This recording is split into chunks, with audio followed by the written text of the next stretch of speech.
Am I turned on? Yeah, okay.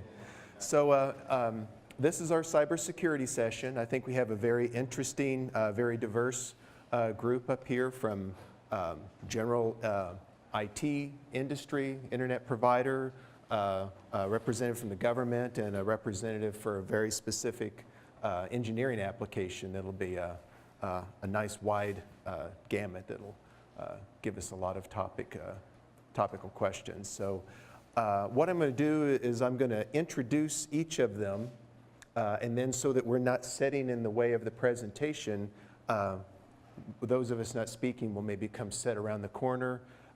Each one of them will give a presentation over their particular area, and then at the end I'm thinking we'll have maybe about 30 or 20 minutes left. We'll come back up, the four of us, and have a panel type of session. So I don't want to say that you can't ask a very specific question on somebody's talk at the end, but I think that what we'll do is we'll do like each person presenting will come back up, and we'll just have an open panel session type question, and that way you can direct questions to one of us individually or just to the whole panel as well, and we'll kind of play it by ear that way.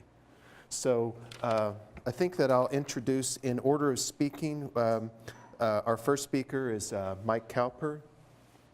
So Mike Cowper is a senior systems administrator at Midwest Internet and is also a member of the Indianapolis Homeland Security Bureaus of Cyber Defense Force. He began working with Unix computers as a Purdue University student in 1981 and has been a network and server administrator in the internet service and web hosting field since 1994. When he was a first employee hired, 1984 when he was the first employee hired at the first locally owned internet service provider in Indianapolis. So that's his background. Our next speaker will be Professor Hani Abdul Khalik. He's with his professor of nuclear engineering at Purdue University. He got his PhD from North Carolina State University in 2004 in nuclear engineering. After that, he worked with Areva in Lynchburg, Virginia, a French company that is involved in all aspects of nuclear fuel cycle.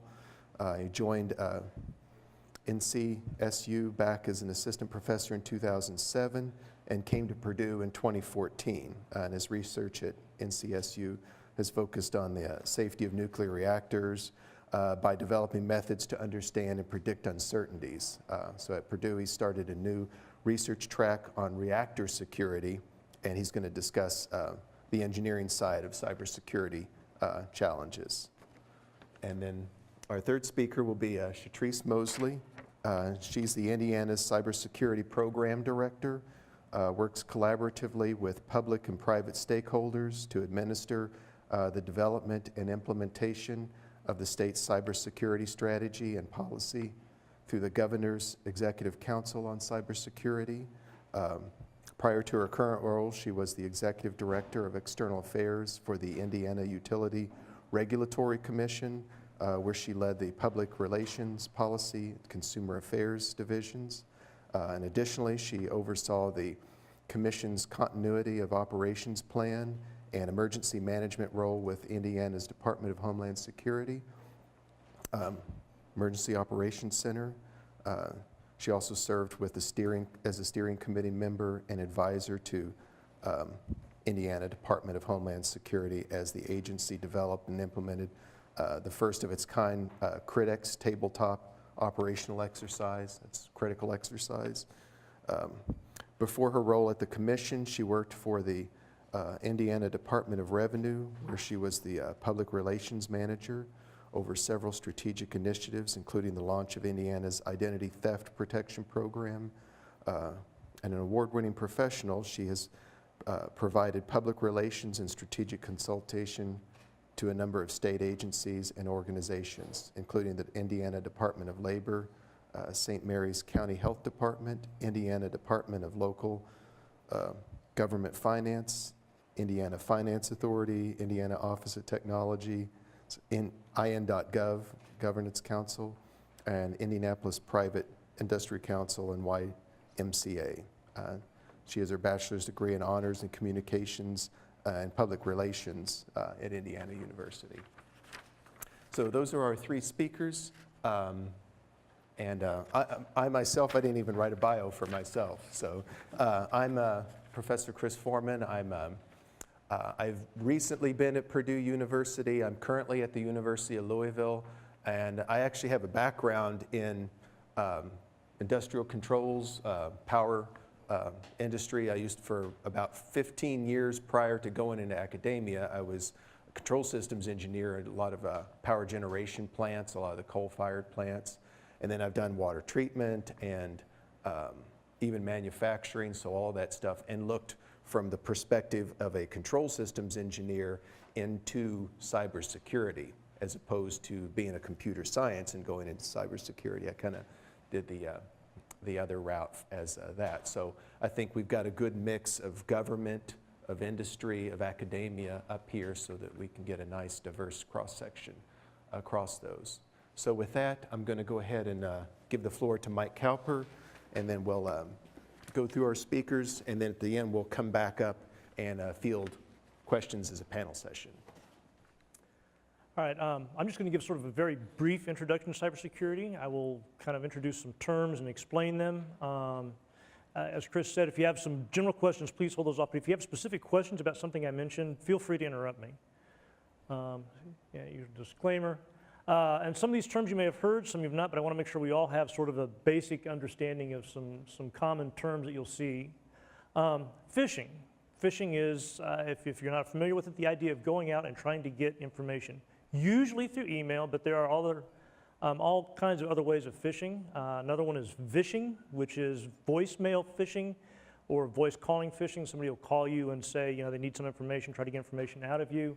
Spear phishing is a specific type which is very targeted and is in a lot of specific incidences is used to target specific individuals or specific groups of individuals to get into a specific organization. And after I go through some terms and such, I'll give you some examples, and we'll see some examples where spear phishing has been used effectively in the real world.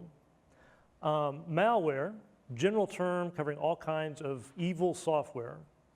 Common ones, viruses, Trojans, ransomware. Ransomware is a real popular one these days. Ransomware, and hopefully nobody here has actually encountered it, but I've seen ransomware on computers, and it is software, bad software, evil software that will get on your computer, variety of ways, usually through a Trojan, which is software you've downloaded that's, say, something you think you want that has something else attached to it, or a virus, which might come in via email. There are other methods of delivery. Virus is often used as sort of a generic term. It does have some specific meanings of how the software is transferred, but it's often used generally for all kinds of malware. But the ransomware, once it gets on your computer, it will encrypt all your data and tell you, you need to send us, you know, X number of dollars, or more commonly Bitcoins, to get the encryption key so you can decrypt your computer and get all your data back. Otherwise, everything on your computer is lost. And this is a reason for backups, which I'll mention more in a minute. I have talked to individuals who have come to me and asked for help that have their computers encrypted and don't have backups, and there's pretty much nothing you can do other than risk paying the ransom and hope you get the key and get the data back. And sometimes that works, sometimes it doesn't. More often than not it does, but I wouldn't risk it. A man-in-the-middle attack. Exactly like what it sounds, you put somebody in the middle between you, the server you're trying to go to, somebody interjects themselves. And this is a common type of attack that you might see at a open Wi-Fi hotspot at, say, Starbucks, McDonald's, whatever, where it is relatively easy for an attacker to sit down on that network and start taking all your traffic, convincing your computer that the route to the internet is not through that router that McDonald's has set up. Instead, it's through his laptop or his tablet or cell phone or whatever. And you know, I've done this in the lab. I've set the tablet up, something that be easily disguised, set up a tablet, run software on it, and trick a computer in another room into sending all of its traffic through me. Anything that's not encrypted, I can see. Anything that is encrypted, I can tell at least where they're going. And I can sometimes trick them into decrypting or connecting in a decrypted fashion rather than an encrypted fashion without them knowing it. So a man-in-the-middle attack is why you, in general, never want to do anything on a public Wi-Fi network that is at all crucial. Don't log into your bank. Now, there's some ways around this, which we'll talk about in a minute, but don't log into your bank. Don't log into Facebook unless you want somebody else to have your Facebook credentials and be able to log in and do whatever, post whatever they want to say about you. Brute force attack, another type of attack, is again, like what it sounds, is somebody just beating against something as a brute force, generally against a password. And in my role as a system administrator, I have seen servers that literally have gotten 25,000 bogus login attempts, somebody trying to hack through in one day. And I have seen brute force attacks succeed against accounts that don't have strong passwords. And that's particularly bad when it's an administrative or root level account on a server. And I have had customers that have had servers compromised because they had passwords that somebody was able to brute force their way through. One term that I wound up leaving off the slide, but I want to mention, is a botnet. Botnet comes from robot network, and a lot of the malware that you see, in addition to ransomware is the biggest one, but a lot of other malware is trying to set up botnets on your computer so that they can take over your computer and use your computer for other purposes. And those purposes are usually either attacking somebody else or sending out spam, which is in itself a form of attack, because the spam often includes links to try to convince you to download some other malware. A few quick statistics. These are just some random ones, not in any particular order. More than 60% of malware is ransomware. A company is hit with ransomware every 40 seconds. That means every 40 seconds, somewhere in the world, there's a company that's being hit with ransomware that's trying to encrypt their computers and make their data unavailable to them and ask for money to get it back. Over 75% of healthcare systems are infected with malware over the last year, which is, I think, kind of a terrifying statistic to think that when you go to the hospital or whatever, their records machines may well be encrypted now, or not encrypted, but infected. Now, most of those infections hopefully didn't last long. I mentioned phishing emails. In 2015, the estimated 156 million phishing emails per day worldwide.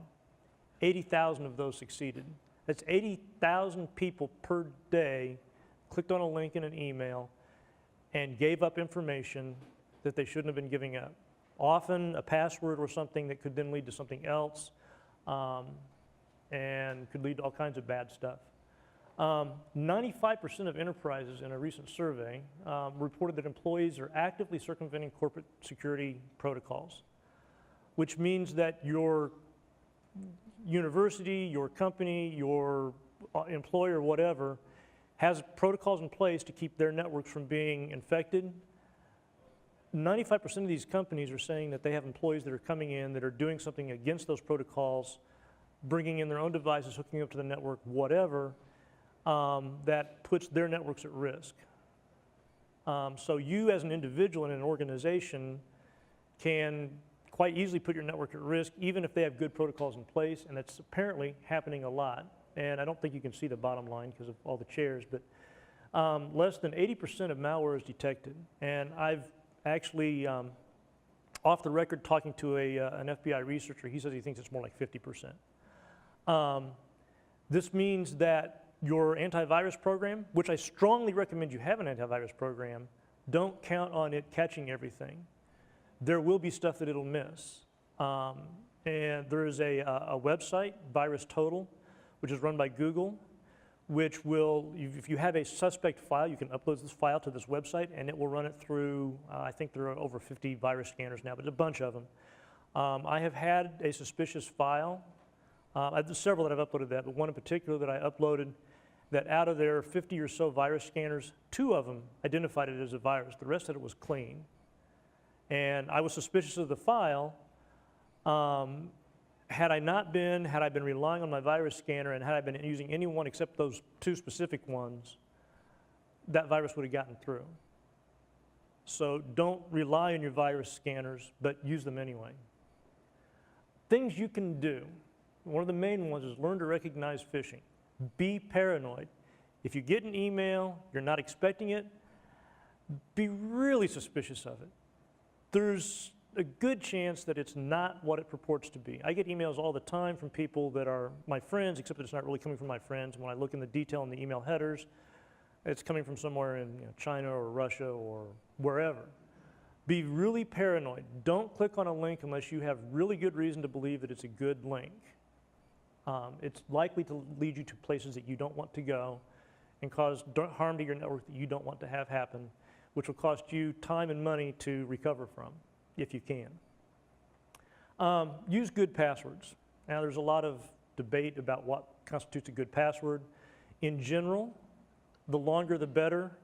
If you're going with shorter passwords, make sure you're using a mix of upper, lowercase, letters, numbers, so forth and so on. If you get a really long one, you don't need to be anywhere near as picky about what you're using as far as mix of things. It makes it harder for the computers to try to brute force their way through. Don't use in your password anything that's in a dictionary. Don't use things that are personally identifiable, your birthday, your wife's birthday, whatever. What I recommend actually is password management software for most cases. I don't know if any of you are familiar with password management software, but the idea is you have a piece of software that you can run on your smartphone, on your computer, on your tablet, on whatever, and it saves all your passwords. And this is what I do for the majority of my passwords now. I use a program called KeyPass. It's not the only good one out there. I like KeyPass because it's very cross-platform compatible. There's also Password One, LastPass, a variety of others. I generate random passwords that are, say 24 characters or more in length typically, and I copy and paste those into a password field. I don't know most of my passwords. I know a few key ones. I know the ones I type in on a daily basis, and I know the password for my KeyPass. And I don't know most of my other passwords. And they are not something that's going to be easy for somebody to guess. They're not associated with me. They are long. They are random. I strongly encourage you to use password management software. Two-factor authentication. There are essentially 3 different types of factors for doing authentication. There's something you know, like a password, something you have, like your cell phone, something you are, like a fingerprint. Two-factor authentication is going to use 2 things, typically from 2 different categories, to authenticate you instead of just one. And there's a lot of companies now that are using two-factor authentication and give it as an option. For instance, Google, if you want to log into your Google account, your Gmail account, you can turn on two-factor authentication. It makes it much, much harder for somebody to be able to get access to your account. Most of the two-factor authentication that you encounter commercially these days is going to be something you know, a password, and something you have, your smartphone. They will send a text to your smartphone for you to log in. Or they'll have some other method on your smartphone that you'll have to have your smartphone in hand when you go to log into whatever service. And I'd strongly encourage you to use two-factor authentication whenever it's available, because then even if you do slip up somewhere else, somebody does do a man-in-the-middle attack and get your password, they might have your password, they're not going to have your smartphone. You'll find out that somebody's trying to log in because you'll get a message on your smartphone or something, but they won't be able to get into your account. Make backups. Particularly, I mentioned earlier that 60% of malware is ransomware.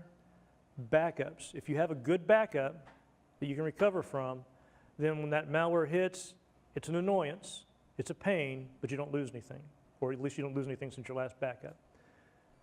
With backups, make sure you check your backups and make sure you can read your backups. It's really annoying to have a backup that when you go to recover from it, you can't read it. You think you have everything great, all of a sudden you're in a bad situation and it just got worse. Change your default passwords. Several years ago, there was a virus that would, when it got into your home computer, would try to connect to your home router using default passwords. And there's publicly available lists of default passwords for like all the different, Soho router makers, all the ones that make the little routers for your home. And then what would happen is that this virus would then get into your router using that default password, and it would change the DNS settings so that anytime you went to anywhere, the DNS is a service that maps a name to a number. They took over that service for you, and they would map whatever name you typed to whatever number they wanted you to go to, not the real number. And then they could then send you off to the right website and just siphon off the data in the middle. They could give you whatever other website they want. Change default passwords. Even if it's on an internal private network, even if you think it doesn't matter, change it anyway. Wipe your hard drives at the end of life. Little story, something that happened to me recently. I purchased a used hard drive through, I think it was eBay. I got the hard drive, it didn't work. Being somewhat of a technical person, I thought I'd see if I could figure out why it didn't work, and it was a real simple thing. I just replaced the power supply and it worked. An external hard drive, new power supply, I had one sitting on my desk, plugged it in, it worked. Plugged the hard drive into my computer, and I noticed that on this, there's a bunch of files. And I had a couple of years worth of tax returns, including Social Security numbers for a gentleman and his wife. I can tell you that he was involved in his church in the music ministry. I have a list of all the prescriptions that his mother-in-law had. I have his resume, his wife's resume. All of that was right there. I had to do nothing to get it except click on a file. And I suspect that what happened is he had this drive, it failed. Instead of destroying it, because he thought it was broken anyway, he gave it to a computer recycler, who then took it. It doesn't work. They plugged in their own power supply. It comes on, unplug, sell it. They didn't look to see what was on it. They just see if it'd come on. They sold it. I got it. Fortunately, I got it and I wiped it and took care of it. What if somebody got it that didn't have quite as much morals, that decided to do something bad with it? I had anything I wanted from that guy's life. So what we do at my company, when we are done with a hard drive, we have this hard drive erasing tool. It has a wooden handle, a big metal head. We take it out in the parking lot and we smash it. That's what we do when we're done with a hard drive. If we have a hard drive that's going into different servers, we'll do a software erase where we'll completely write over the hard drive at least once before formatting it and then using it for other purposes. Keep your operating systems and software up to date. In a couple of my examples here in a minute, you'll see what happens when you don't. So now, a couple of quick examples. We just got a few of them here. This is how deadly malware could potentially be. In 2008, there was a airplane in Madrid that crashed and killed 154 passengers. Now, this was actually ruled as pilot error, and technically it was, but there was a significant contributing factor of some malware. What had happened was, on takeoff, the pilots did not have the plane configured properly for takeoff. They should have. They hadn't followed their checklist. They didn't do what they were supposed to. However, there was software that was supposed to also be checking this stuff. That software wasn't working. They had gotten used to it working, were relying on it. They shouldn't have been. When it didn't pop up error messages, they didn't check further. The reason the software wasn't working was because there was some malware which apparently had infected the plane because a technician that was working on the plane had plugged his laptop into it and his laptop was infected. So the guy that wrote and distributed the malware obviously wasn't intending to kill people with this, but that happened. That's the kind of, this is a really bad example of what can go wrong. I mentioned earlier about viruses that are not detected by the virus software. This is a virus that was out in the wild for at least 7 years before anybody found it. And it was targeting governments, embassies, the energy, gas, oil sector. It was a very targeted virus. It was very sophisticated. I don't think I have anything on the slide about it, but it was based on an analysis of the code, appeared to have been written by somebody in a Spanish-speaking environment, and there's some thought that it was some state-sponsored virus from a Spanish-speaking country. No one really knows for sure where it came from, the last I heard. This virus infected Windows computers and Mac computers and Linux computers. I prefer running Linux, and I think in general it's safer, but it's just because it's safer doesn't mean it's safe. All the computers are potentially at risk. 7 years without being detected. Don't count on your virus protection software. Watch things yourself. More recently, ransomware I mentioned, the WannaCry ransomware earlier this year, more than 230,000 computers infected in the first day. Now, fortunately, this was actually a fairly poorly written piece of ransomware and was relatively easy to stop, but still, that's almost 250,000 computers in one day over 150 countries. And most of this was in Europe, didn't hit the US real hard. One of the biggest things was the parts of the UK's National Health Services were infected. I was talking about health, the health industry getting infected, this was an example. This was because of an unpatched flaw in Windows. The patch had been available, but there were a lot of people that just hadn't applied the patch. And there were also some cases in this of people running older versions of Windows that weren't patched. So not everything was patched, but a lot of it was. And this is hundreds of millions or perhaps even billions of dollars of economic impact. This is why you want to keep your software up to date. This is my last example. I am sure everybody in here has heard of the Equifax breach. This breach lasted from May to July of this year before Equifax reported it in September. Over 145 million US consumers and over 15 million British consumers. And I think there's also several thousand Canadians and probably some others. Again, unpatched software, that was the main thing. The patch had been available for about 2 months. It had not been applied. Now, this is a big organization that probably, I don't know exactly what was going on in the organization, obviously, but probably should have applied it. There are reasons for delaying some patches at times, but they probably should have had this applied by that time. The same kind of thing applies even to you on your home computers or small companies or whatever. Not keeping your software up to date can lead to disastrous results. Hopefully not as disastrous as half the US population having personal data stolen, but it can be disastrous. There were some other contributing factors, but the software not being up to date was the main thing.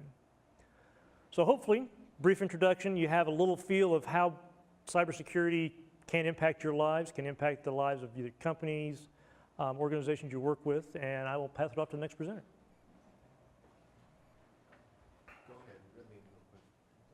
You have a question? Sure. Yeah, so we go to meetings all the time as scientists.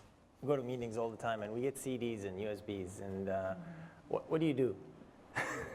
I mean, we have to read them, so. Very good question. What do you do?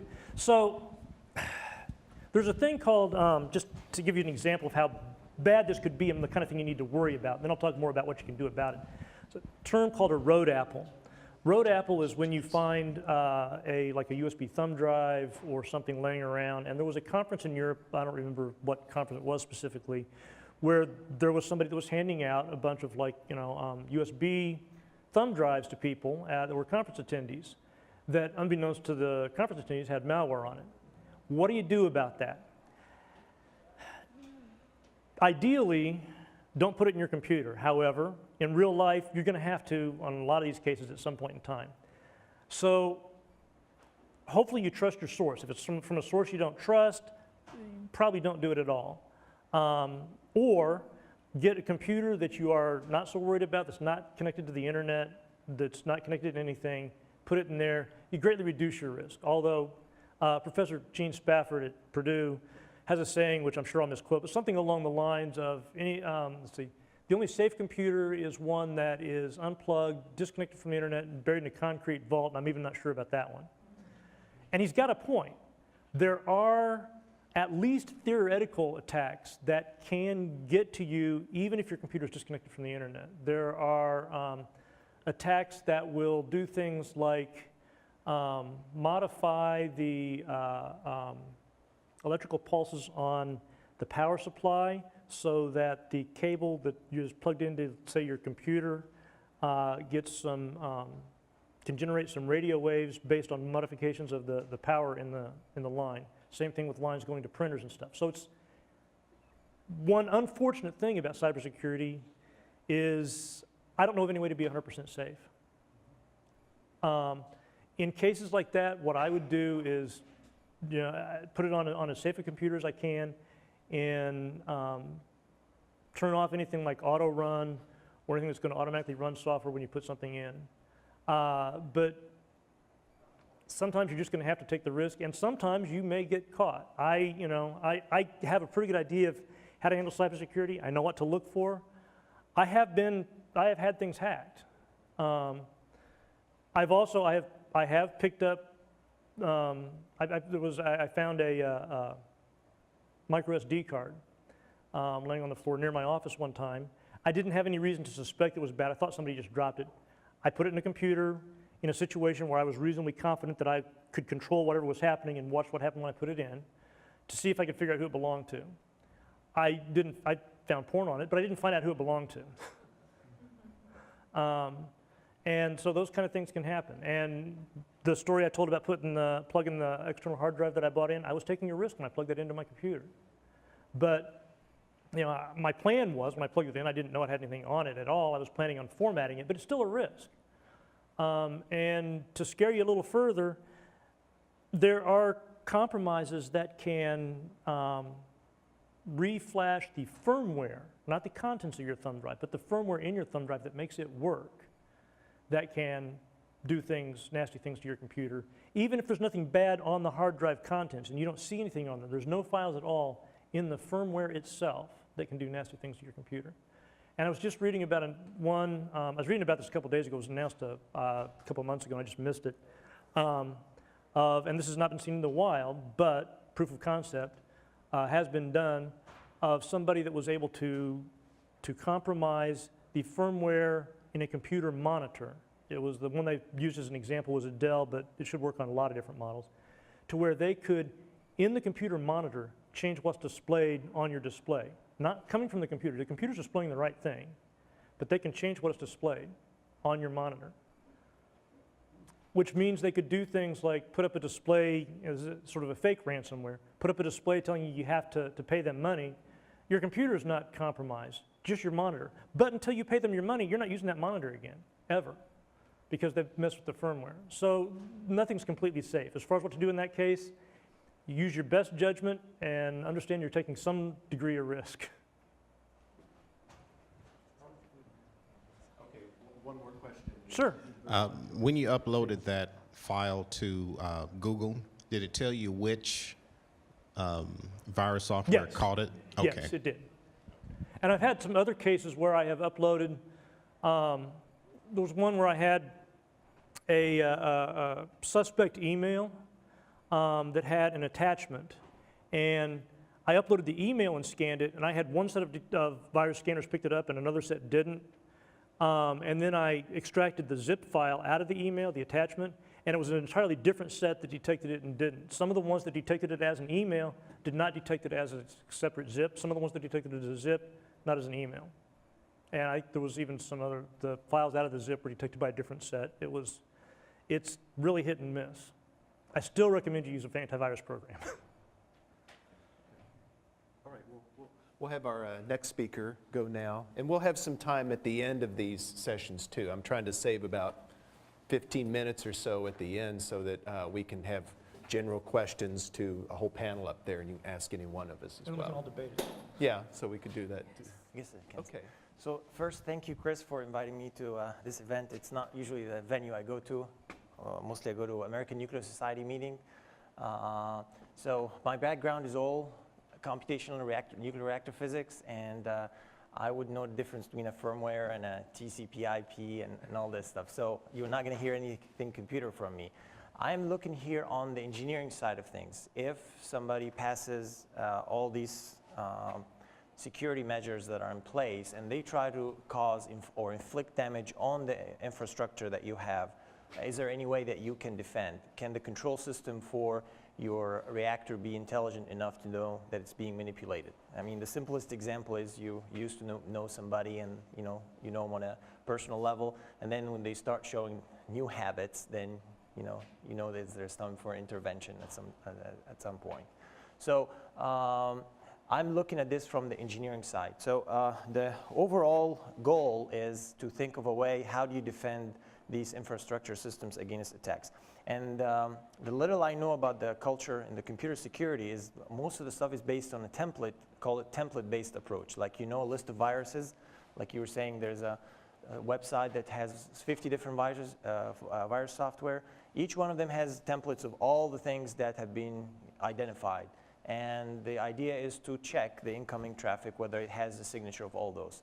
But what I'm trying to do here is think about a little differently and say, why don't we generate signatures for the things that we are trying to protect? So it's on the attacker now. The burden is on the attacker to figure out what is our signature for operation. So I really like the spirit of collaboration, like Professor Wheeler said earlier today, is that if we put our minds together, we can always get something better. And by the way, I am one of this unnamed school in the Northwest that he referred to earlier. So I got into this working with Professor Elisa Bertino.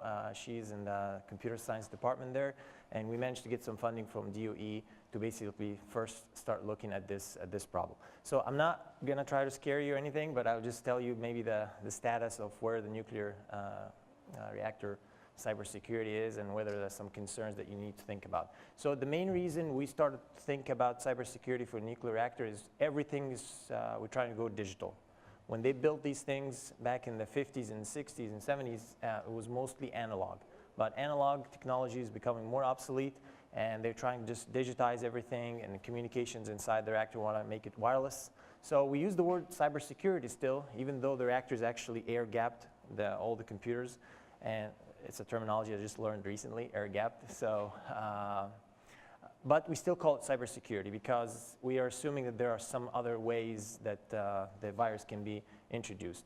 So the main goal here is if we're going to digitize everything, and this doesn't have a, oops, what did I do? It doesn't have a pointer, right? It won't show up on the screen. Oh, okay.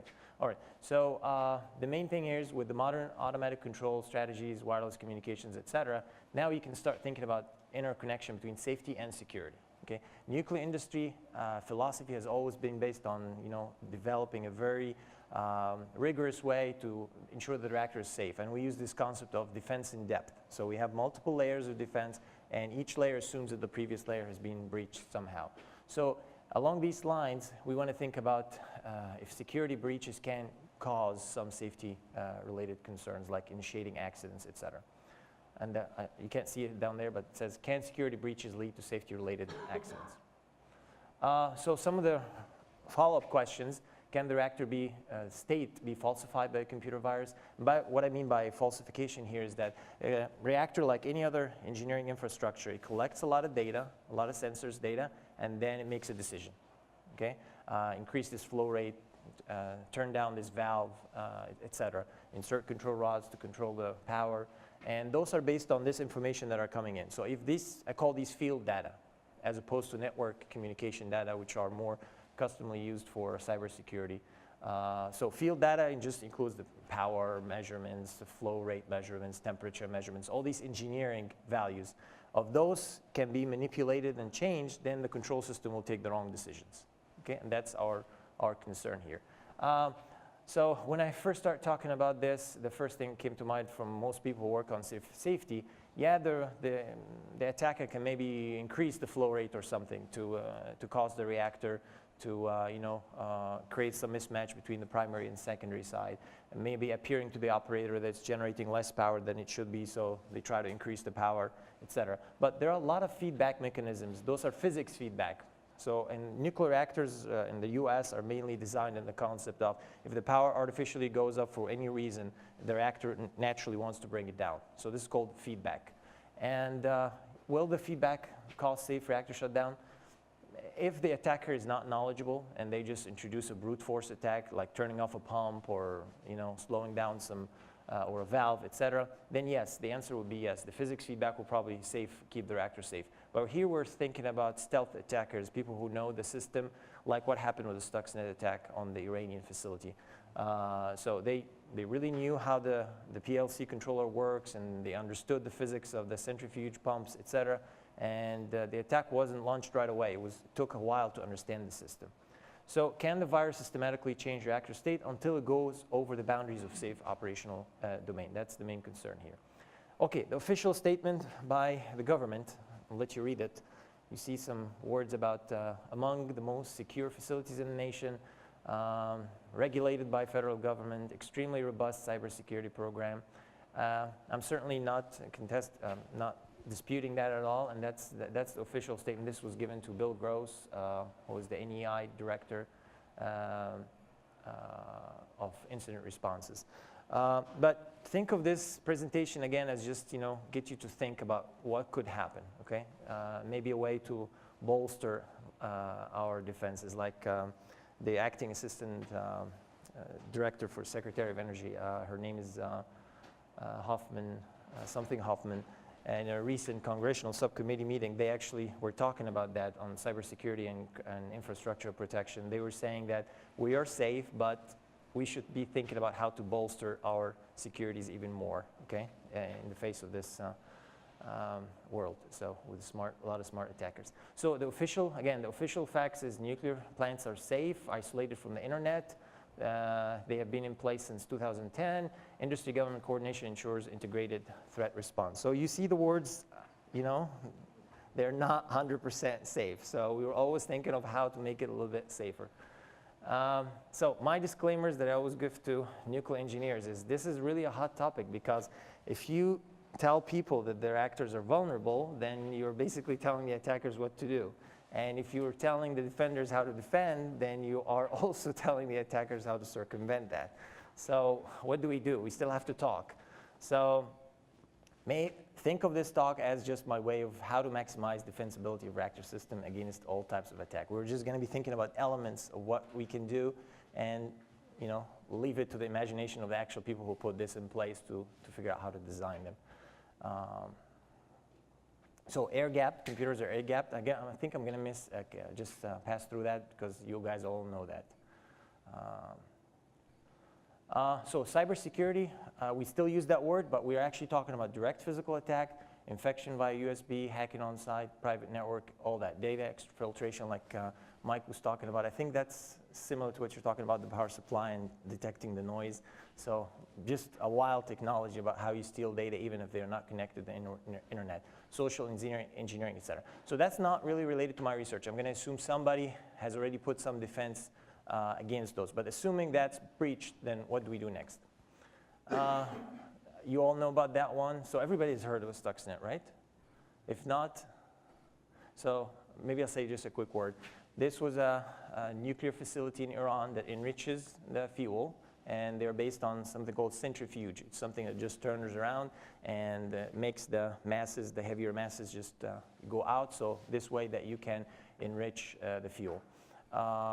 And they basically found what they call zero-day attack fault, and they were able to change the programming on the PLC controller that controls the speed of these pumps until they failed. And the issue here is that it did not happen right away. It was not a brute force attack. It took some time to learn how the system worked.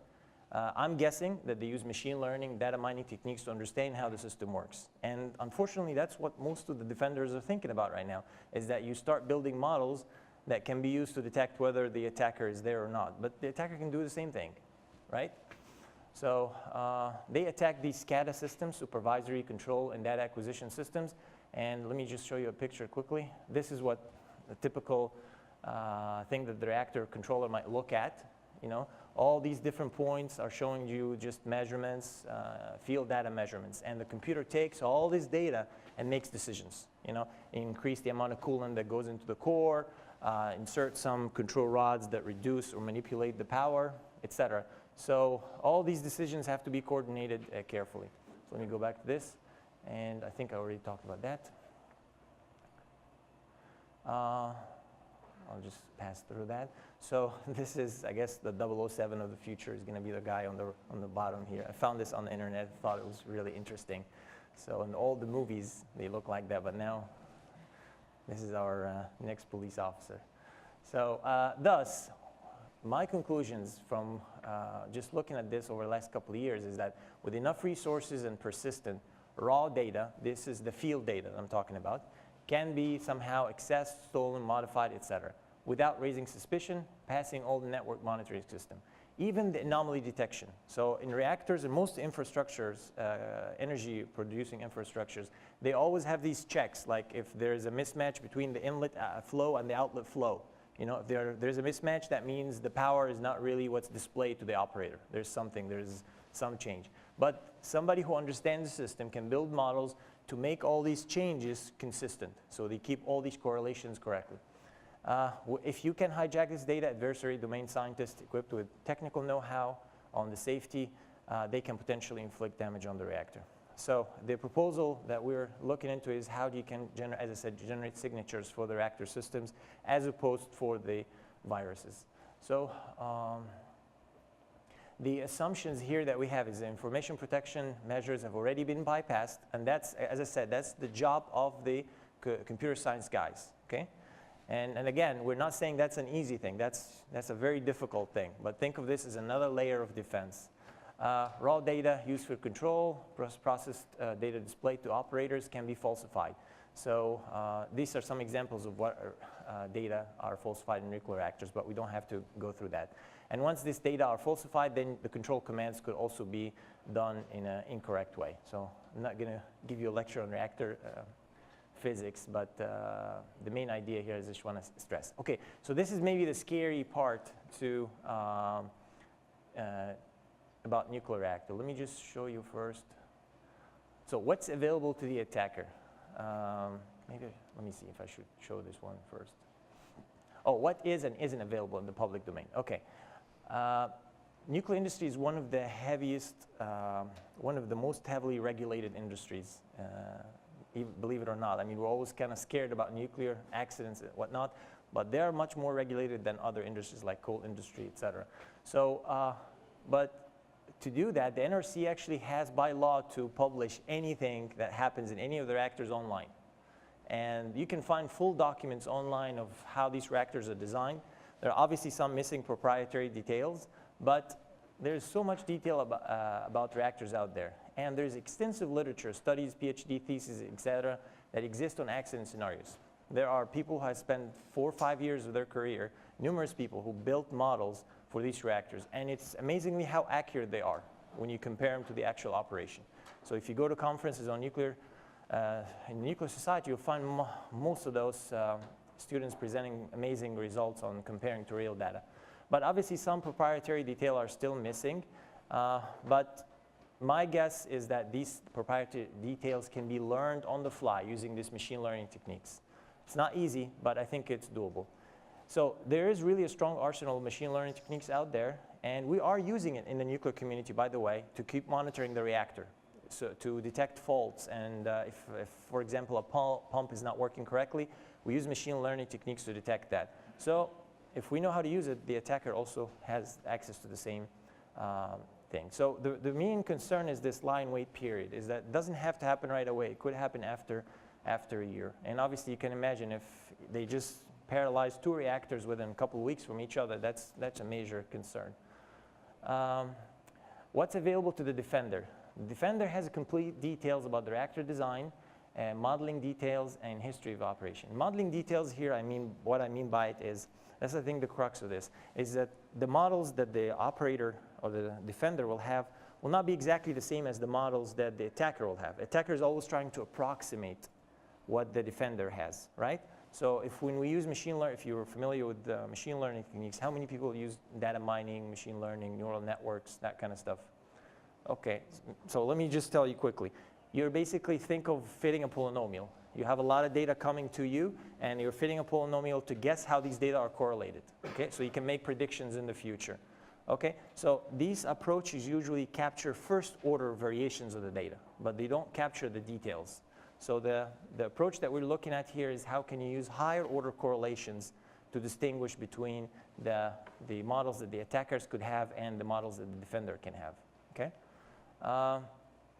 And now this is also another important part that I start with, is that the majority of the existing defenses really depend on this concept of antivirus or template matching antivirus.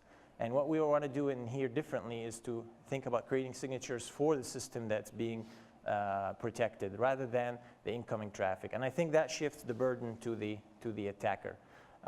And guess what? We sort of, in my opinion, we do that in nuclear industry right now. We have this template matching approach. How is that?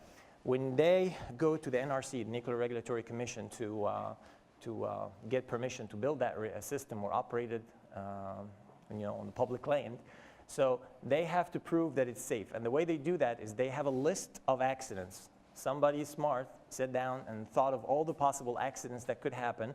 And for those accidents, the utility or the vendor have to show that the reactor is safe against those. But the in-between cases are not being covered.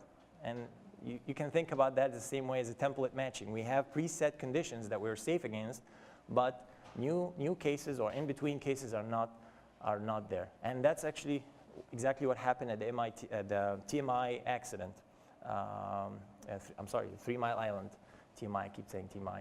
That was an accident in 1979 in Pennsylvania, if you ever heard about it. So that's why exactly we want to move away from that approach, the template matching approach, and go into this signature approach for the entity you're trying to protect. So if some of you are interested in this, or you're already working on that, please talk to me after. Definitely look for collaboration ideas and exchange of ideas. Okay, so we'll pass this. I think I'll, how much more do I have? Okay. Okay. All right. So I want to give you some examples of work that's being done right now that, in my opinion, would be a weak signature. Okay. So outlier anomaly detection. This has already been highlighted by researchers actually back in 2008, I think, and 2009 in North Carolina, when they showed for the first time that the electric grid can be hacked and the data falsified by changing the data while respecting the correlations between the data and doing it within the range of the noise. So that means the noise detection techniques or anomaly detection techniques that basically looks at the sensor data. If it's within 3 standard deviations from its normal value, that means you reject that value. So an attacker would be smart enough to know these ranges of uncertainties. And you can learn that from conferences. By just going to conferences and talking to people, you would learn what these ranges of uncertainties are. And you would be changing your values within that range. So this has already been established. And there's another area that people are looking at, what's called correlation type signatures.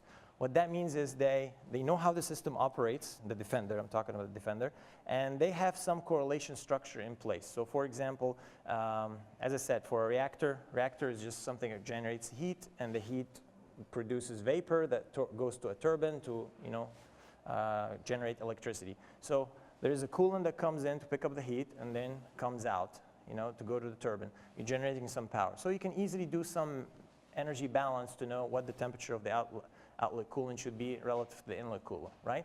If there's a mismatch based on simple energy principles, then there's something going wrong. So, but guess what? The attacker knows these simple, and as I said, there are PhD theses, numerous of them, built to do that. Now, the other approach that people are also looking at, dimensionality reduction signatures, where they try to build, so they stay dormant for quite some time, but they build machine learning models, okay? And they do that to be able to predict how the system behaves. So there are some research out there that's saying we should be using physics model of the system to be able to detect that. But most of these systems are very complex. So you can't really run the design tools, the software design tools in an online mode. So what they resort to is a simplified models or reduced order models. So they end up building the same models that the attacker is building. So it wouldn't make sense at that point to use these models to defend, because the attacker will be capturing them. So the threats in a nuclear reactor, in my opinion, can be split into 2 areas, into 2 approaches. As I said, and the philosophy of the safety in the nuclear industry is that we know how the reactor will respond towards some what we call design-based accidents. So those are the template matching that we talked about. Those are preset, and we know how the system behaves towards them. So what an attacker can do is that they initiate one of these accidents. So the operator will see something is normal happening, and we know how to respond to that. And after the accident starts, they can start thinking about how to change the reactor behavior or the reactor response to this accident. So that's what I classify as threats designed to initiate an event versus threats designed to interfere with the way the reactor operate or responds to an event. So you can always start with the first one, and the operators will feel calm. I mean, their blood pressure won't go up or anything, because they know how to respond to that. And then the virus at that point will try to alter the behavior. Okay, so let me pass through that. So this is an example of a simple model. For some reason, it just doesn't look right. Simple model. Parameters are disappearing here, I guess, because this is Apple maybe versus per on a PC. So this is a simple model for how a reactor is being controlled, the power how the reactor is being controlled. And I'm showing here, so I'm just going to pass this. I'm showing here that this, on the bottom here, this is what they call flux, something that they measure in a reactor to infer power. You see it's always going to have some noisy behavior like that. So the attacker can basically be changing the pattern here, adding some small perturbations, all within the noise, causing the actual power to be going up. Okay?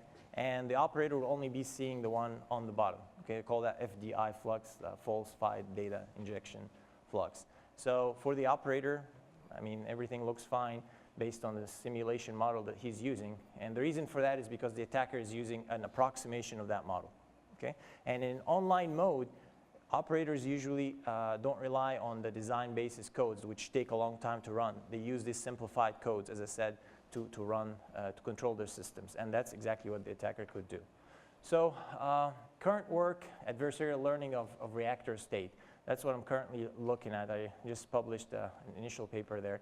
And my goal of that paper was to basically respond to this. This is a really interesting paper, so if you're interested in this area, I recommend that you look it up.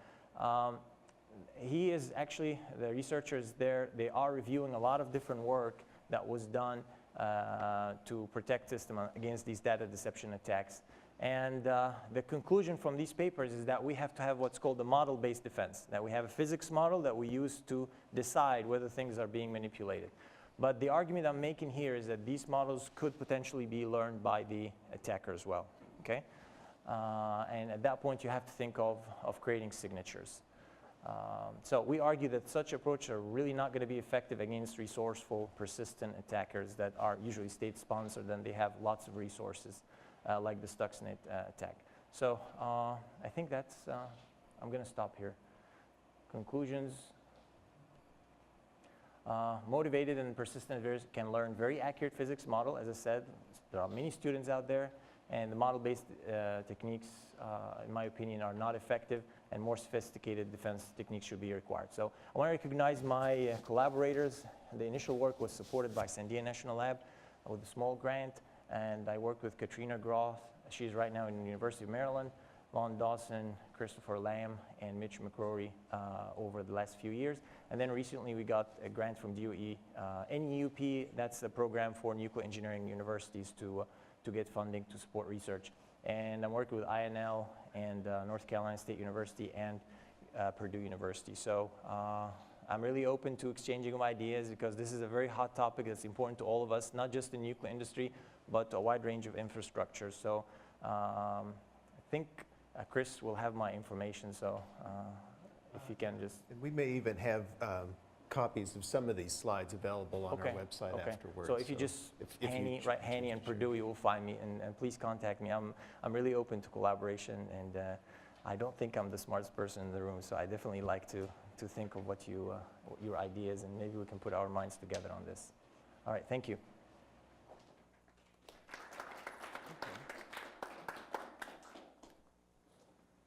Thank you. Thanks. Hello. Thank you very much. It's just going to be that, so I don't really need this. All right, so my name is Shatrice Mosley. I'm the first Indiana Cybersecurity Program Director for the state. My directive is to run the Indiana Executive Council on Cybersecurity. It was created through an executive order under the Pence administration and continued under our now Governor Holcomb administration. So what that means to you, because when I just say it, it doesn't really mean anything, right? I always hear councils and committees, and then you start putting politician names to it, and you think it's just a bunch of high-level people talking about something, and then they go round and round in circles. So I think what's important is to figure out how relative is cybersecurity to you every day, right? So how many here, raise your hands if you have a smartphone? So everybody. When Mike was talking about the percentage of ransomware and the percentage of the hacks and malware attacks, you see those percentages, and I read a lot of the studies too, and you kind of think, okay, how does that really apply to me? Because cybersecurity is so big, right? It's a huge topic, you hear about it, it's definitely the hot and sexy topic now. It's in news every single day, whether it's your identity, whether it's an attack in the UK or attack here. So, just a quick exercise, so indulge me. So, awesome 6 people sound, do not raise your hands, and I will not raise my hands. Everybody else raise your hands. I know, I'm making you guys do stuff to like make sure you're listening, right? Awesome. You, statistically speaking, are the reason why those hacks happen in all corporations. So when you look at technical reasons why the infrastructure of hacks are occurring, it's only 25% of the problem. 75% of the problem is people. So when we try to solve the problem of cybersecurity, a lot of people are like, okay, well, let's get the IT nerds together and the engineer nerds, sorry, it's true, because I definitely am not the smartest person in the room. Get them all together and have them talk about, you know, the like crazy things that could happen, and let's figure out the technology way of fixing it. And that's great, and that's important, especially as we're coming into this age of re-engineering things and making it more into the Internet of Things and bringing in lots of, you know, vendors and diversifying your supply and chain command. That all then creates a lot of possible errors and possible hacks, right? The problem is that a lot of states and a lot of organizations are looking at the cybersecurity problem in the technology side of it, bringing all the CIOs together and all the security officers, and they're not realizing that in order to really look at this comprehensively, you have to fix the people problem. You know, it's kind of like I could get my job done if I didn't have to deal with people, I have to deal with people, right? It's the same kind of concept. We have to do it comprehensively. We have to figure out the ecosystem of cybersecurity and not just the technology side. And I think that gets lost very easily. So when people are like, you know, everybody here has probably heard about the very huge concern that we're not going to have enough cybersecurity jobs in the next few years, that it's going to, especially with the Internet of Things, it's going to super surpass that, right? And the biggest reason when I talk to young people is because when they hear cybersecurity, they think IT degree. They think certifications. They think of watching Mr. Robot and you have like, you know, you're in a sweater in, you know, some small apartment and you're hacking the darknet.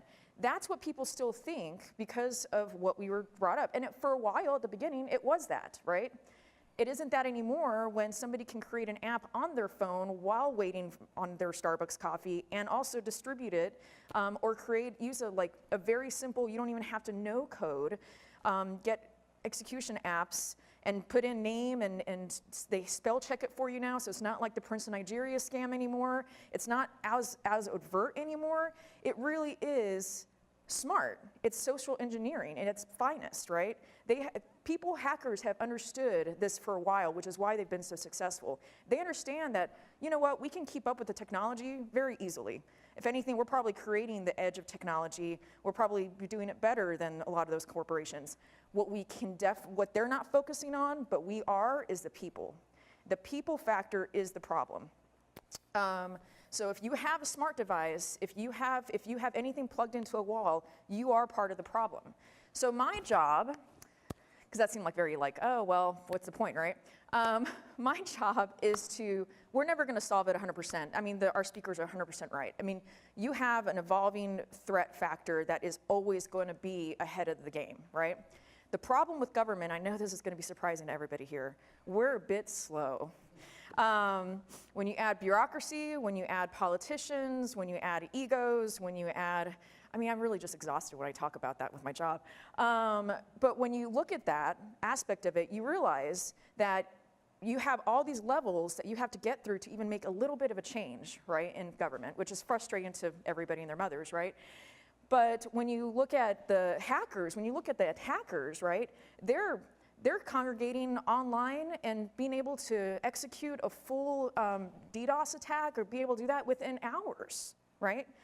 That's our problem. So how do we close the gap in? How do we fix this and start really changing the conversation around cybersecurity? Because that's really what needs to occur, right? We have to change how we look at cybersecurity and frankly not change it in the sense that we're ahead of the game. We have to change it to get caught up with the game because the bad guys have already figured that out long before we were like, you know what? All these councils and all these technology briefings and all these like, you know, cybersecurity events, they're great and all. But what are we taking away from it that's actually going to affect change and move cybersecurity in Indiana to the next level? Hence my job. So very quick background, because it was mentioned earlier with Critex. So in 2016, I think, yeah, 2016,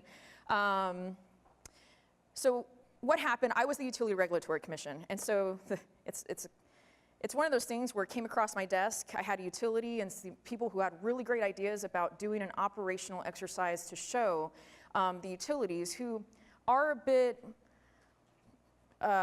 confident, overly confident, some may say, that their systems are not going to get hacked. They do, and so it's always really frustrating. So you get into, and from the regulator side, we have utilities come in and say, we're good. You don't have to look at our stuff, we're fine.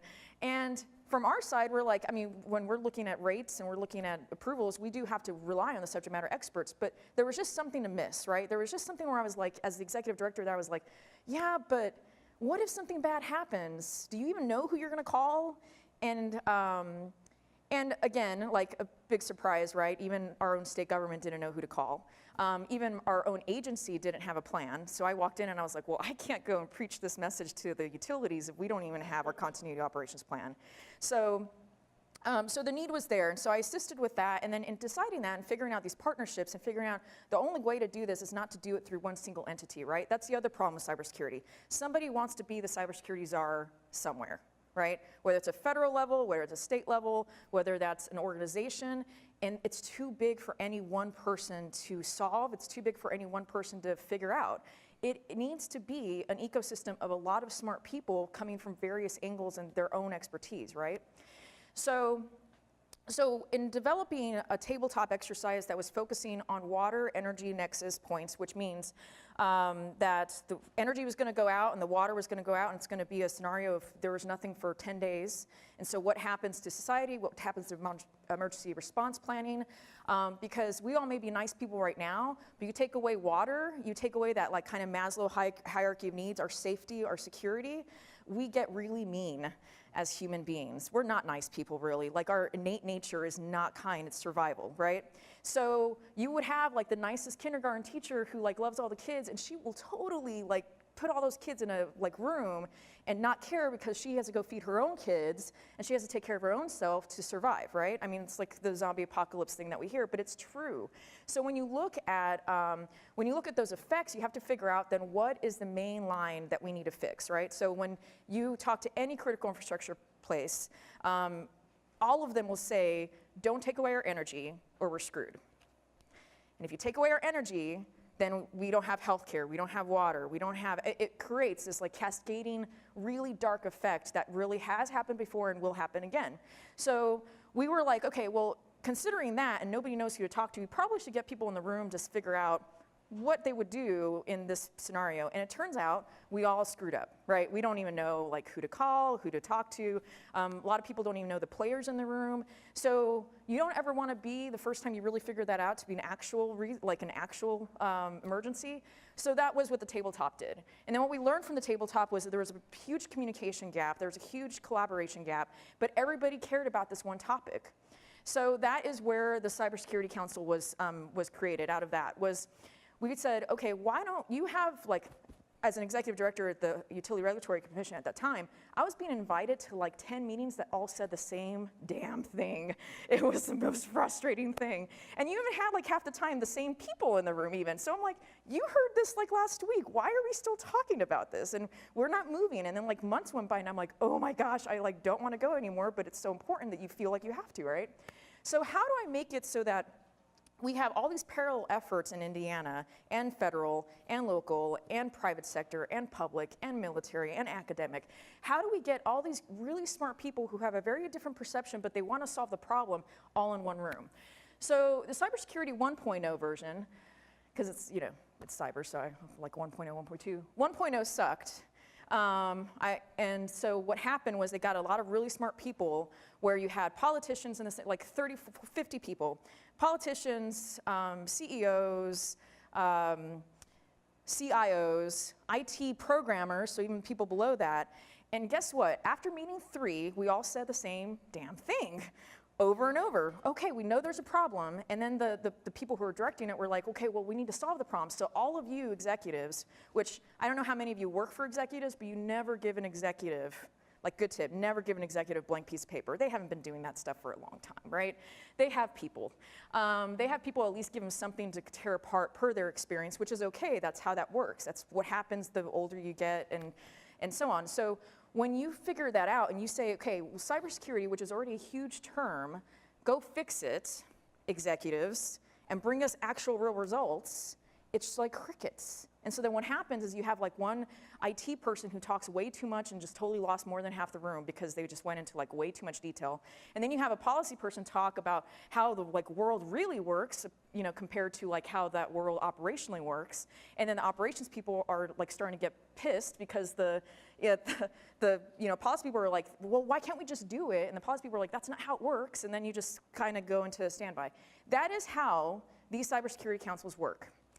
So I was on the other side of it, and I was, by third meeting, I was asked by governor's office and a couple of the executives who were in charge, and they're like, what do you think? I said, I'm not letting my bosses go to this meeting anymore. It's such a waste of time. I will go because we have to have somebody there to keep, you know, ear out, and I believe in the collaborative aspect of it, but it's not a good use of my boss's time when they need to go and like do things that actually relate to their job 100%.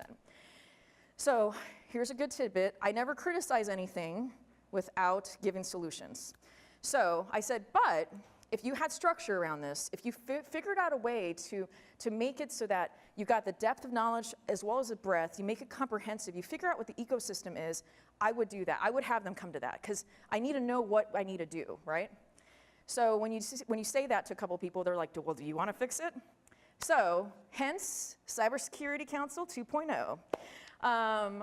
When I got everybody together, I realized that I didn't have all the right people at the table. Again, not one entity, but really honestly not even 50 entities. There's more than 200 people on this council. It's the largest governor appointee council in the state. And the reason why is not because I like to break records, because I really don't. God, it's such a pain. It's only me who's like managing this whole thing, right? But what I needed to make sure that if you went into a meeting and you spent 2 hours, you were gonna walk away with more information, and you were never gonna walk away with, I didn't understand what the hell somebody was talking about for like an hour.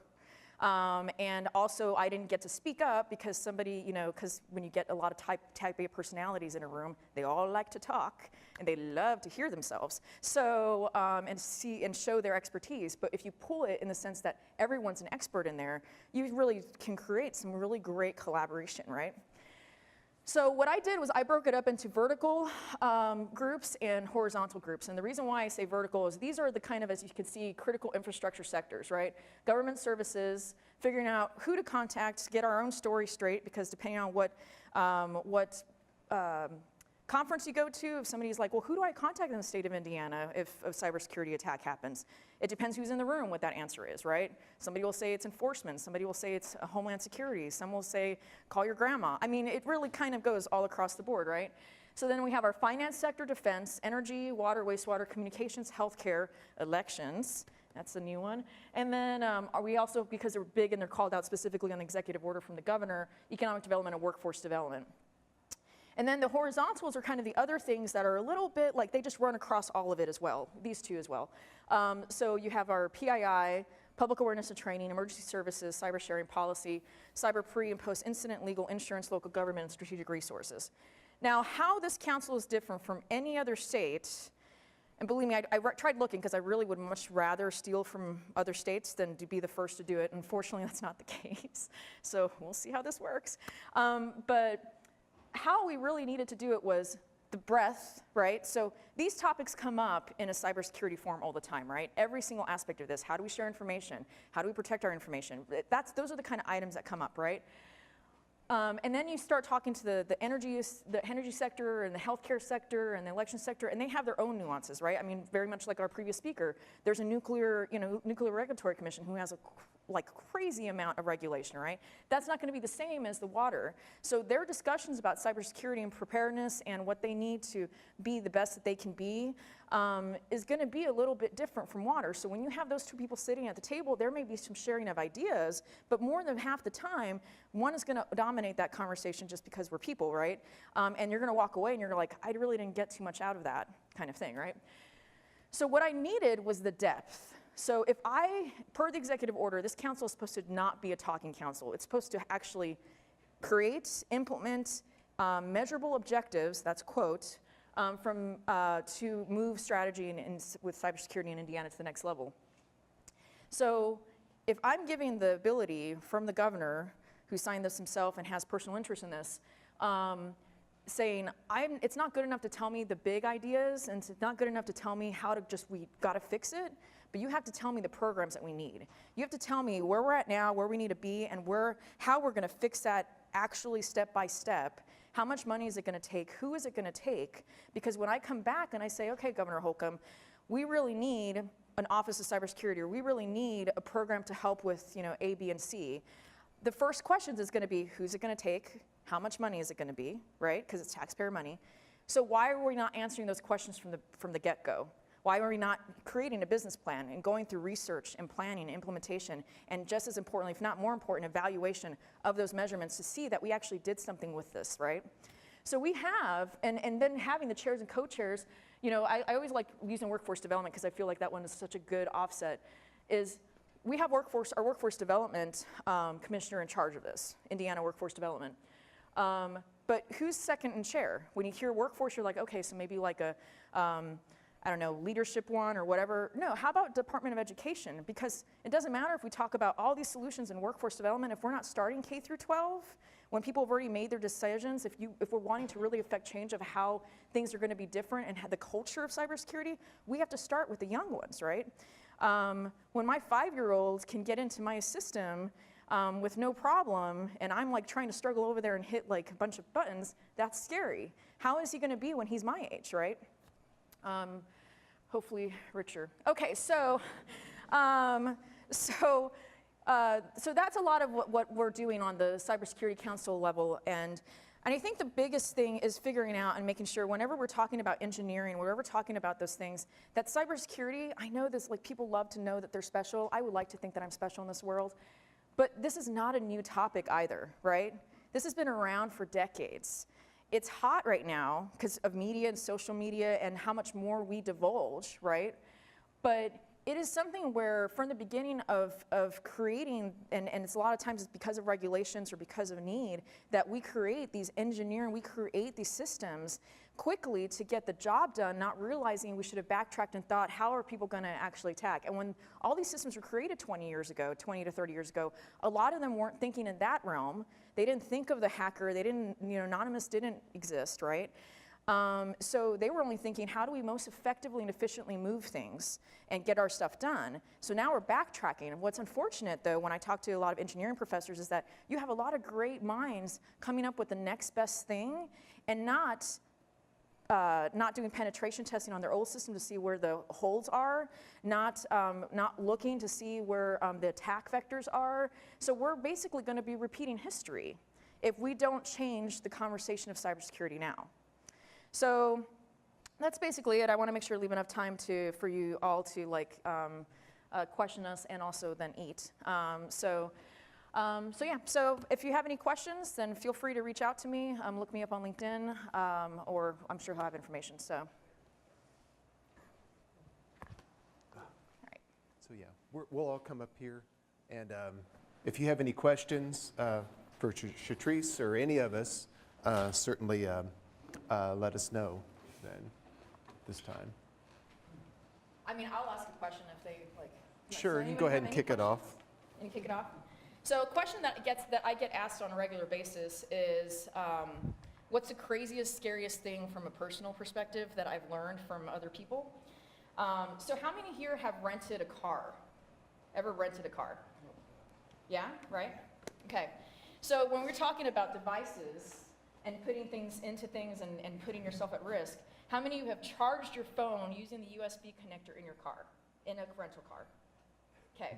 So when you sign that little rental agreement and you say, I'm going to use this for the next 3 days, and then after that it's going to be back yours, smart cars nowadays, they're basically supercomputers compared to what it was several decades ago, right? They will pull information from your phone. And not just the information that's used during your trip. Some of them will pull all your information. They will pull all your texts, your photos, your album art, which I don't understand, but whatever. Your history of web browsing. It will pull your information, and then when you give it back to the rental place, that information is no longer yours. So if I was a hacker and I wanted to come and say, go get a BMW and say, hey, let's see who's used this, right? Because more than likely, you take care of who rents cars, business people, executives, So you basically got to the point of a very captive audience that you probably want to hack anyway, and see what information you have, right? So when you look at bribes, when you look at information, when you look at checking your phone or not using two-factor authentication, and so you just put in your password to check your email while you're driving, which you shouldn't do, but we all do. Or even, you know, your password phones into things. I mean, that's the key component of it, right? So when I learned that in some closed session, that's like the only thing I can tell you, but the other stuff is just as scary. It was mind-blowing to me, because I'm like, I would have never thought me driving somewhere and connecting something to charge something that seems simple in my like A to B, now then moves into something that somebody can completely take all my information and not even know. So always be careful about where you put. Now, I will say the solution to that. So you know the cigarette lighters that you can plug in, and then you have the USB connector to that. Those are the midway kind of things to not pull information. So they're one way and not two way, right? So if you're going to rent a car, it's worth getting an investment in buying those. But there's your tidbit for the day. To add just a little bit to that, I was not aware of this with rental cars, but I have encountered the same kind of, not that I know for sure this is being done, but I know that in the lab, researchers have built chargers that you plug into a wall that will then basically hack the device, your iPhone, wherever you plug Yep. into it. And just to be on the safe side, if I'm traveling, I'm at an airport or whatever, and they have a place to plug in a USB to charge, I won't plug in there and charge because I'm concerned about it. Now, if it's an electrical outlet, I carry around, you know, just a little plug-in charger. There are also, if you look for them, they're kind of hard to find, but they do make USB cables, and occasionally you can even find some adapters that only pass through the power, not the data line. Yeah. So if you get a specific USB power-only cable, then you can plug in safely to those because they're not getting the data. But yeah, anywhere you plug into a USB that you don't trust, it's a risk. And no one is safe. Like, you know, to your question that you asked him, I think, you know, you gave like such a very good comprehensive thing. I think I went to a Chiefs of Police National Conference, and they had, it's a cybersecurity conference, and they had all these vendors, and they're all giving stuff away, and I'm like by my intelligence guy for the state of Indiana, Chuck Cohen, who's like ridiculously smart and everything. And so we're walking around, and I'm like, hey, cool, I got like a USB drive, or I got something. He's like, so that company is owned by a nation state, which I will leave unnamed, that has been open about getting our information from free devices. And he's like, please put that back. And I was like, awesome. So you've ruined swag for me, basically. So only get foam balls, no more electronics of anything. Because I'm sure those people, genuinely don't know, right? The irony of it is that even at a cybersecurity conference for police people, they're being attacked that way. So anybody else, any utility, any critical infrastructure, healthcare, those things may not seem on the top that it's going to be a risk, but you, by the very nature of being in that field, you're a risk, right? Like, just back to the first thing, all of you will contribute to the problem if we don't start changing our culture about how we see cybersecurity now. But I feel sometimes it's just, there's nothing you can do, depending on the type of job you have. Like a professor, for example, I have to read emails from students who may not like me, Yeah. Right. And they send me their homework. Yeah. You have to read their PDF files, and we are always advised against opening attachments, and we have to go to conferences, and I'm not going to always be carrying two computers with me. Right. One, to use on USBs and one to be mine. So You're I'm at right. loss right It now. really becomes a line of convenience, effectiveness, and really like what's going to be best for how we're going to really like make it effective, right? Or make a change, right? And I think a lot of that is part of our problem as society is we haven't made it easy, right? So I always tell my CIO, who he loves this story because it really is like upfront about how I don't care. And as a user perspective, so for the state of Indiana, for the longest time, if you thought of an email was spam, you had to right-click, go to another thing, click that, go to another thing, and go back. And I told my son, I am never going to do that, like ever. And I even know the importance of phishing. And you just told me 5 steps to do something. IU Health is an example where they actually made a phishing campaign where they added a ribbon to the top, and this is like cute little fish, like this, and they did like this like cute little like marketing campaign and stuff. Their percentage went up 85% once they finished that campaign of people sending email to that spam filter because it was a one-click solution, right? So figuring out, and I think that's going to be the challenge for the next generation, is figuring out how do we simplify the taking care of ourselves from a security perspective. I think that is the next challenge. It's not how do we make the system stronger, but how do we make it stronger and easier on the human side, because humans are the problem. Often security and convenience there's an inverse relationship. You make it more Absolutely. convenient, you less than security. And I think if we can work towards making it secure and convenient and bring both of them up, that is a really powerful thing. Yeah. And do we have a question back here? Yeah, we have questions? Yeah, to the control systems, what are the typical sort of points of entry when we're talking about attacks against control systems? Yeah, I wouldn't know how to answer that question because that's a question to a computer scientist, you know?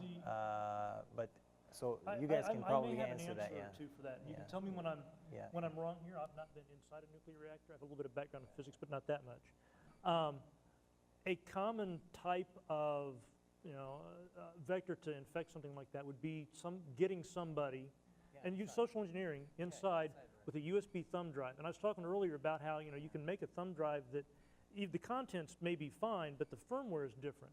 Get somebody to walk in there to plug a USB and just walk by a computer and plug a thumb drive in, and within seconds, it's infected. And I mean, there's easy to buy off-the-shelf devices that you plug into a USB that will emulate a keyboard and mouse and just do something to that computer as soon as you plug it in. And so then once you get inside, even beyond the air gap, which is basically there's nothing here connected to anything out here electronically, that's when they start working with things like I was talking about with varying the power in the power cord or the sound. They've done things with sound cards, things like that to try to get data out, exfiltrate data out across an air gap. And I would add to that saying, from a control systems perspective, because I came from the utility world, the biggest concern why I have, Citizens and Indiana American Water and Duke Energy on this board giving free things and putting in resources is because they recognize their SCADA system is vulnerable because of the smaller energy companies. The ones that don't have 20 people in their IT world, right? That are using older versions of control systems, but they're the same kind of control systems. So there's only like a handful of types of SCADA control systems for utility, for energy, and there's only like 5 to 7 for water. So for an attacker to really practice before they go and hit the big ones that are a little bit more prepared, not 100%, right?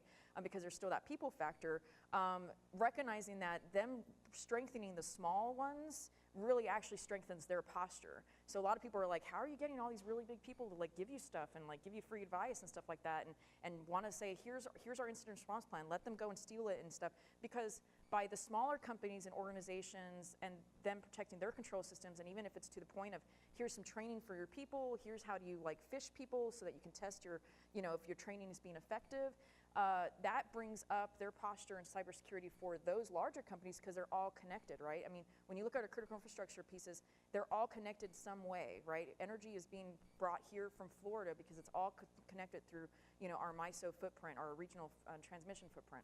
Those are the kind of things that scare them. That we have our people, but these people, this 80% of small companies will take us down because that's where people are practicing and they don't even know it's happening. So one of the words I learned about cybersecurity is the attack surface. Something, a keyword that I learned recently. So we can always find the holes and you patch them, But I think if we can go beyond that and think about the actual control itself, how to make it intelligent, that would be another layer of defense that I don't know if people are starting to think about that or implement it in existing systems. I actually have a question also, if you don't mind. Yeah, so we'll take it. So my question is more about the sort of counteroffensive of cybersecurity. So as we're getting more and more information, sharing knowledge about what the threat looks like, are we then, somehow going to be able to turn it around and be able to identify the attacker, see what information they are leaving behind, and then use perhaps more traditional law enforcement methods in order to narrow down the attackers out there?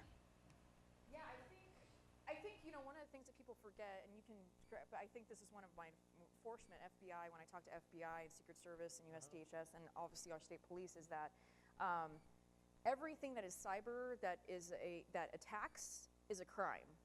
So the enforcement piece is a key aspect of it, right? So your first call should be a law enforcement entity. But what happens, to your point, is how do we learn from that? How do we start really kind of doing predictive analysis, especially with AI, with the Internet of Things, with those kind of machine learning techniques? We then need to figure out how do we make those be useful for us in predictive analysis and the offensive aspect of it, because the hackers are doing it on their end too, right? So again, how do we catch up to the people who are way ahead of us? And I think a lot of that is getting a lot of really smart people in the room, but seeing it from different points of view, and then figure out, like, bring in the psychologists, bring in the criminal investigators, and figure out how do we cross over, much like when I started watching. Yes, bring in the con artists. Yeah, bring in the hackers, right, and figure out what are they thinking about, and how do they figure that out, and not cut them out of the discussion. I think is a key thing. I think we're trying to learn as we see what they're doing, and trying to then use traditional police methods to track them down. It's not easy, and the volume of it is just staggering. And I've talked to some FBI agents, and they're overwhelmed. They're smart guys. They know what they're doing. There's just too much of it. Yeah. And there's also a legal aspect when you start crossing jurisdictional boundaries. I mean, if we in Indiana have some perpetrator in another state that's doing something, well, we've got some national stuff we can go to. Now it's no longer Indiana police can handle it. Now it's FBI or something. When we get somebody in China that's doing something here, trying to get us to talk to the Chinese government to do some sort of a police action is not an easy task. Wait, they don't like us? No. Oh. And Russia's even worse. Oh. Well, North Korea is at least our friends. Oh, wait. Oh, yeah, that's right. Yeah, exactly. And it's, you're absolutely right. It's also often hard to attribute where the attacks are actually coming from a police action. Yes. Because when I see an attack on one of my servers and it's coming from, say, somewhere in South Korea, do I know that's really coming from South Korea? Or maybe it's somebody from North Korea that's compromised a server in South Korea. Or maybe it's somebody who's sitting right next door who's compromised a server in South Korea. Yeah. So what about the resistance you get from the entities you're trying to protect? Sometimes they just don't want to do this penetration test that you talked about. Right. What do you think about that? So I That's a think difficulty by that itself. is a huge challenge, and I think a lot of So resistance you get from the entities you're trying to protect, like convincing them that you should look at your cybersecurity protocols and maybe be open for a penetration test, what they call honest hacks. So what do you think about those?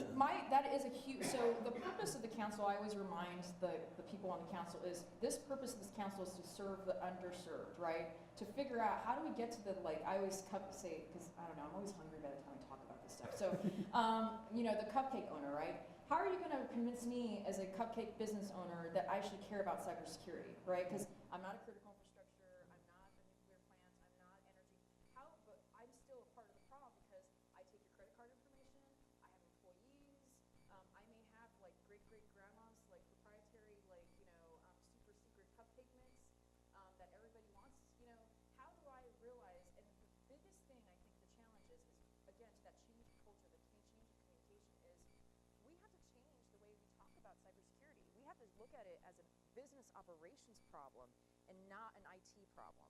It is a business problem when cybersecurity threats and attacks occur, because now you're spending a lot of time, a lot of money. I mean, it's just the same as natural disasters, right? But the problem with natural disasters, and I think that's what makes cybersecurity so scary, is that when you have somebody bomb a building, they are thinking and planning to bomb that one building, and then once it's bombed, it's done, right? There's a control, there's a parameter of the disaster, right?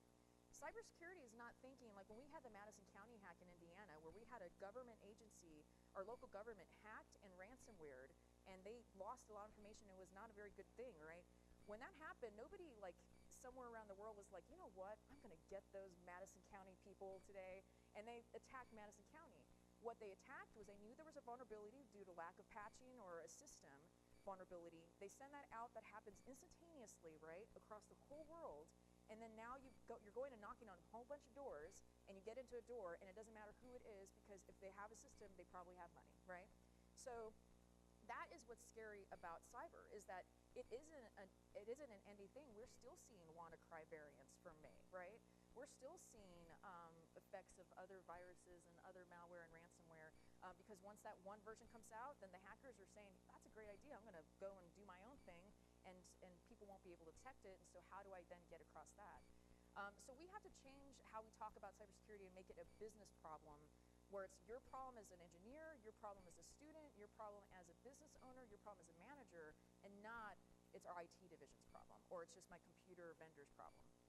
But your problem as an individual, even in your personal life as well, not only in your job, your career, which is important, absolutely, but throughout your personal life everywhere, it's your job. And I typically, most of the presentations I give, I end up with saying the best security is you and your knowledge. You need to know what to look for, and you need to be careful and be paranoid. I don't like being paranoid, but we be totally paranoid.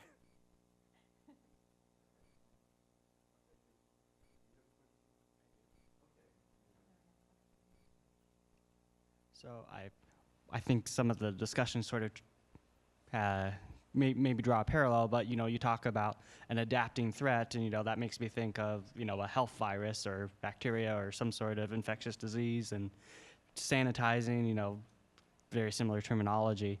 So I mean, if you're talking about business operations, do you think we could sort of tackle this the same way we tackle like public health standards and that sort of mentality of wash your hands, and that applies to everyone? So do you think that is the sort of mindset regulatory idea that we should pursue for cybersecurity? That's an excellent, you're absolutely right, right? Take it down to the basics of how we respond to messaging as humans, right?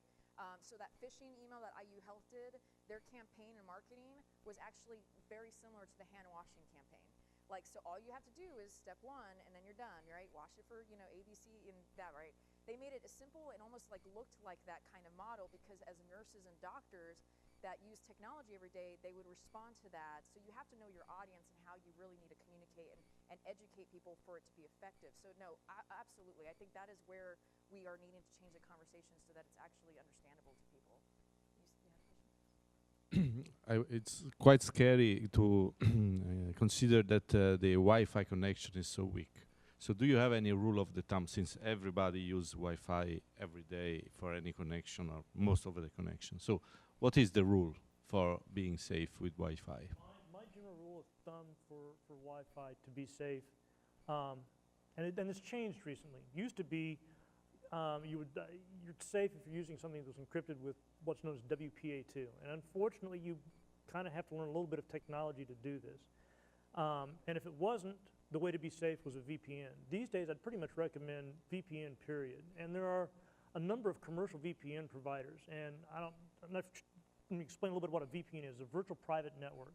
A VPN connects you as a client to a server somewhere with essentially a pipe between the two of you that's encrypted the whole way, no matter what it's going over.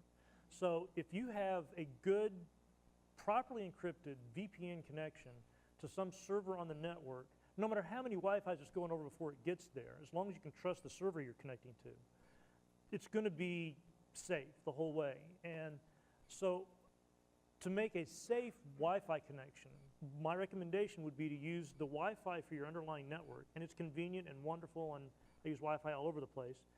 But then if you want to, if any data that you're at all concerned about, which should be pretty much everything, use a VPN. And there are various VPN software you can get that will automatically, when you go to make a network connection from, say, over Wi-Fi on your cell phone or whatever, will automatically start up the VPN. There are also a lot of fake VPNs out there that you probably shouldn't trust. The one I use is called VPN Unlimited. I think they are VPN Unlimited. They have a nice pricing model. I think I trust them. I hope I'm right. I can't say with 100% certainty. I also in some cases run VPN software myself on my own servers, but most people don't have that as an option. And we were talking earlier, in China, the internet is severely limited. And there are people in China that will use VPNs to get out to the open internet. You can also use VPNs here sometimes to get to places, and this is kind of bordering legality, that get to places in other countries that restrict access to things that are only in their country. Like if you want to watch something on BBC TV, there are things you can get if you're in Britain that you can't get in the US. If you get a VPN provider in Britain, you can connect to them and see things there, because then you are virtually in that country. But I would, if you, what? It's, Yeah, and also you still the laws haven't caught up with the technology. Yeah.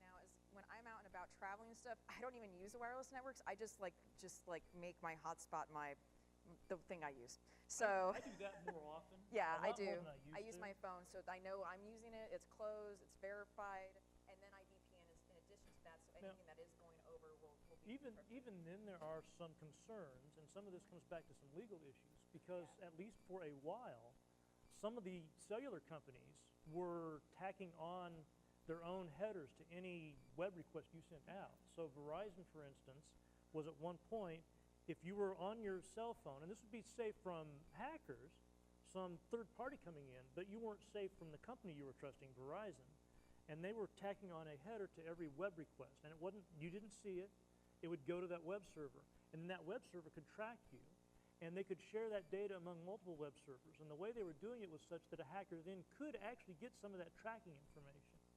So I do exactly what you do. I use my hotspot, I use my cell phone a lot when I do Wi-Fi. I still do Wi-Fi. When I do, I use a VPN.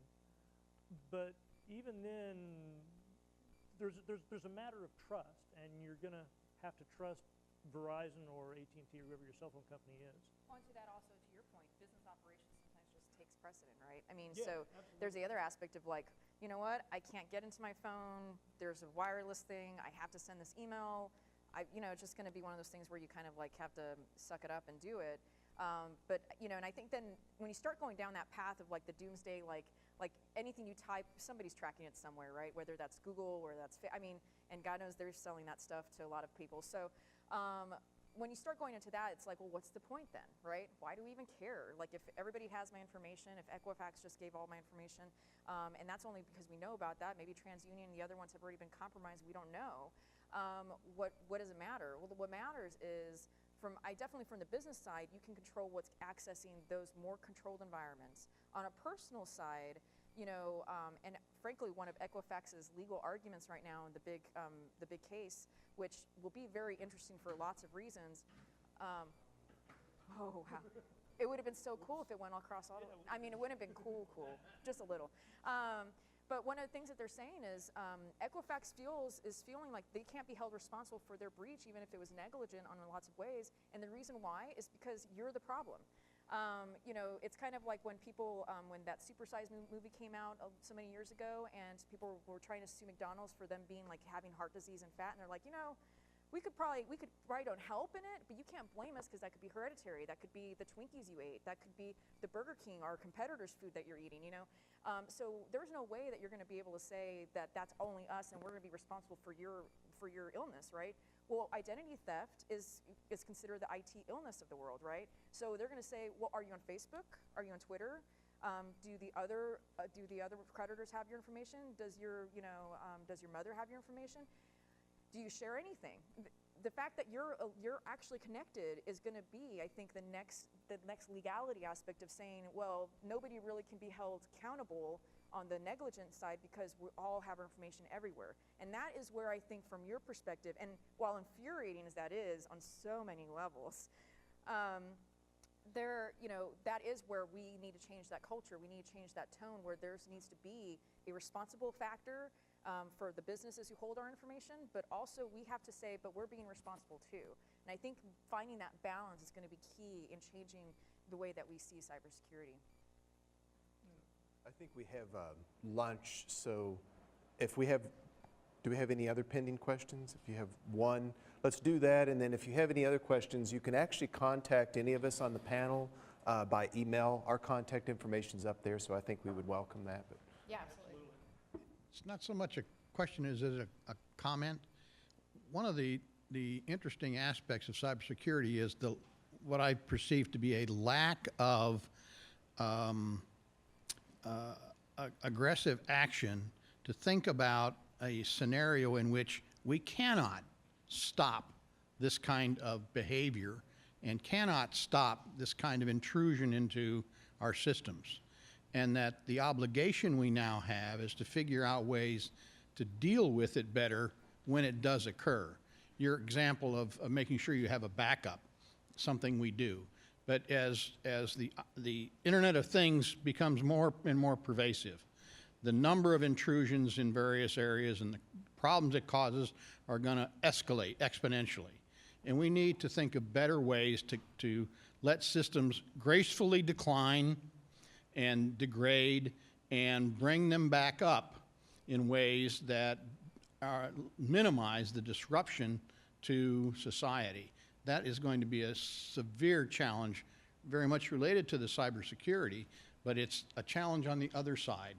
And we aren't paying attention to that at this point. No, well, I mean, to the point of that, ecosystem, when I talk about the ecosystem, that's why, like, on our thing, we have emergency services and response plans and those kind of things, because to your point, it's not going to be enough to fix the technology, it's not going to be enough to fix the people. Even when we get all that, it's going to still happen, right? So how do we help pre-assess, train in between, and then as importantly, because a lot of people forget that last part, how do we prepare for when something happens and who to contact and who things, because it will happen. And you're absolutely right. I mean, I think that's a lot of, like, what the council is looking at that and figuring out of those depths of expertise, how can we make it as simple as possible for the regular business to know it's important to have an emergency response plan. It's important to just know who to contact at the very least. And how do we simplify that so easily so it's not a 50-page doctrine that you're going to ask a cupcake owner to read? How can you do it in like a one-page, like something happened with your computer, here's who you to call. Yeah. Another related thing, not only being able to recover, but being able to detect when something has happened. Yeah. Part of Equifax's problem, not only were the lapses in the ability, in the protecting the data to begin with, but they didn't realize it soon enough afterwards. So yeah, it's going to happen. Yeah. So we need to be able to be prepared to deal with it when it does, but we also need to be able to notice it when it does. Yeah. Very good point. All right, well, I think our lunch is waiting for us. So again, let's thank our speakers. Thank you. And again, we'll keep our website up for the conference for a while afterwards, and you'll be able to contact them directly.